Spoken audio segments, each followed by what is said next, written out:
დღეს 26 მაისია, საქართველოს დამოუკიდებლობის დღე. ასეთ დღეებში ჩვენ ბევრს საუბრობთ პატრიოტიზმზე, გმირებსა და წარსულზე, მაგრამ მოდით დავსვათ ერთი კრიტიკული კითხვა. როგორ ვასწავლით ისტორიას ჩვენ სკოლებში და რა ტიპის მოქალაქეს ვაყალიბებთ ამით? თუ დავაკვირდებით სასკოლო სახელმძღვანელოებსა და სწავლების ტრადიციულ სტილს, დავინახავთ ერთ ასეთ ტენდენციას. საქართველოს ისტორიაში ხშირად ტრავმული ნარატივი იჩენს თავს. მართალია, ჩვენ ვასწავლით ბავშვებს გმირობასა და თავდადებას, მაგრამ ხრობა იმდენად არის გადატვირთული ომებითა და შემოსევებით, რომ უნებლიეთ მთავარი აქცენტი მაინც იმაზე კეთდება, თუ ვინ გვესხმოდა თავს და რა დავკარგეთ. როდესაც ისტორიას ძირითადად მსხვერპლის პოზიციიდან ასწავლის სისტემას რდის არა დამოუკიდებელ მოქალაქეს, არამედ ფრუსტრირებულ უმწეო ადამიანს, რომელსაც ჯერა რომ მისი ბედი ყოველთვის გარე ძალებზეა დამოკიდებული. ისტორია სკოლაში უნდა იყოს არა წარსულის ტრავმების გაუთავებელი გლოვა, არამედ კრიტიკული ანალიზი, თუ როგორ ვპოულობდით გამოსავალს და რა შეცდომები დავუშვით. ისტორიის სწავლების მთავარი მიზანი პატრიოტიზმის გაღვივებაა, მაგრამ აქაც მნიშვნელოვანი ზღვარი გვაქვს გასავლები. თანამედროვე პოლიტიკური ფილოსოფია და პედაგოგიკა კაცრად მიჩნევს ერთმანეთისგან ბრმა ნაციონალიზმსა და სამოქალაქო პატრიოტიზმს. ბრმა ნაციონალიზმი ისტორიას იხენებს მითების შესაქმნელად. ჩვენ ყველაზე მაგრები ვართ, ყველა სხვა ჩვენი მტერია. ეს მიდგომა კლავს კრიტიკულ აზროვნებას და ბავშვებს ცალმხრივ ხედვას უყალიბებს.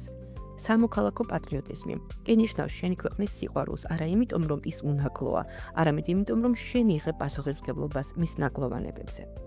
ნამდვილი მოქალაქე არის ის, ვინც ისტორიის გაკვეთილზე სწავლობს არა მხოლოდ დავით აღმაშენებლის გამარჯვებებს, არამედ აანალიზებს მაგალითად პირველი რესპუბლიკის 1918-1921 წლების გამოცდილებას.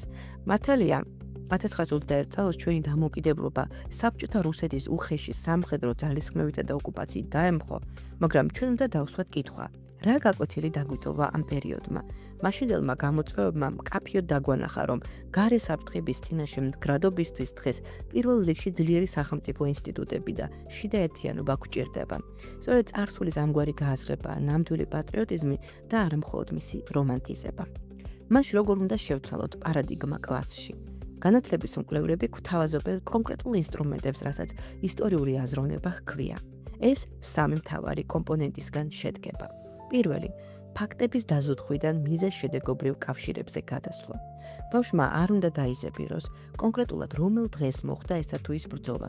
მან უნდა გაიაზროს კონტექსტი, რა გეოპოლიტიკურმა, ეკონომიკურმა, ან სოციალურმა ფაქტორებმა გამოიწვია ეს მოვლენა. მეორე, მულტიპერსპექტიულობა. ისტორია არ არის ერთი სწორი პასუხი.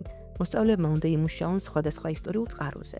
მათ უნდა წაიკითხონ ერთი და იგივე მოვლენას სხვადასხვა მხარის თვალით. ეს კლავს დოგმატურ აზროვნებას და ავითარებს ინფორმაციის კრიტიკული ფილტრაციის უნარს, რაც დღეს ალბი ამბების ეპოქაში სასიცოცხლოდ მნიშვნელოვანია. მესამე, ისტორიული ემპათია. ეს ნიშნავს უნარს განკითხვის გარეშე იმდროინდელი ეპოქის თვალით შეხედო ისტორიული ფიგურების გადაწყვეტილებებს. როცა მოსწავლე ცდილობს გაიგოს, რატომ მიიღო კონკრეტულმა ლიდერმა ესა თუ ის რთული გადაწყვეტილება, ის ემზადება რეალურ ცხოვრებაში საკუთარი რთული არჩევანის გასაკეთებლად. საბოლოო ჯამში 26 მაისი არ არის მხოლოდ ერთი კონკრეტული თარიღი წარსულში, რომელსაც წელიწადში ერთხელ აღნიშნავთ. დამოუკიდებლობა არის ყოველდღიური პროცესი, რომლის შენარჩუნებასაც სჭირდება მოაზროვნე, პასუხისმგებლიანი და არა ილუზიებში მცხოვრები მოქალაქე. ისტორიის გაკვეთილმა ადამიანი წარსულში კი არ უნდა დატოვოს, არამედ მომავლის ასაშენებლად უნდა მოამზადოს. მეგობრებო, მაინტერესებს თქვენი აზრი, როგორ გახსენდება თქვენი ისტორიის გაკვეთილები სკოლაში? როგორ ფიქრობთ, რა არის მთავარი, რაც დღეს უნდა შევცვალოთ ისტორიის სწავლებაში, რომ ჯანსაღი სამოქალაქო საზოგადოება მივიღოთ? ველოდებით თქვენს კომენტარებს.